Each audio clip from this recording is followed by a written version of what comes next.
ಎಲ್ಲರಿಗೂ ನಮಸ್ಕಾರ. ನಮ್ಮ ಕರ್ನಾಟಕ ತುಂಬಾ ದೊಡ್ಡ ದೊಡ್ಡ ರಥೋತ್ಸವಗಳಿಗೆ ಸಿಕ್ಕಾಪಟ್ಟೆ ಹೆಸರುವಾಸಿ ಅಂತ ಹೇಳ್ಬೋದು.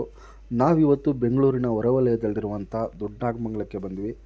ಇಲ್ಲಿ ಪ್ರತಿ ವರ್ಷ ಉಸ್ಕೂರು ಮದ್ದೂರಮ್ಮ ದೇವಿಯ ಜಾತ್ರೆ ಸಿಕ್ಕಾಪಟ್ಟೆ ಅದ್ದೂರಿಯಾಗಿ ನಡೆಯುತ್ತೆ. ಈ ರಥೋತ್ಸವನ ಕಣ್ತುಂಬ್ಕೊಳ್ಳೋದಕ್ಕೆ ಸಾಕಷ್ಟು ಊರುಗಳಿಂದ ತುಂಬಾ ಜನ ಪ್ರತಿ ವರ್ಷ ಇಲ್ಲಿ ಬರ್ತಾರೆ.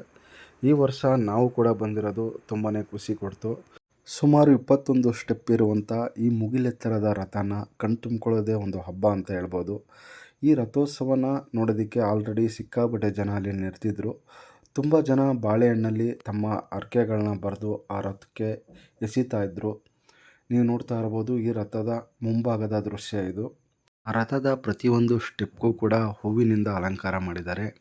ಈ ಅದ್ದೂರಿಯಾದ ರಥನ ಕಣ್ತುಂಬ್ಕೊಳ್ಳೋದೇ ಕಣ್ಣಿಗೆ ಒಂದು ದೊಡ್ಡ ಹಬ್ಬ ಅಂತ ಹೇಳ್ಬೋದು.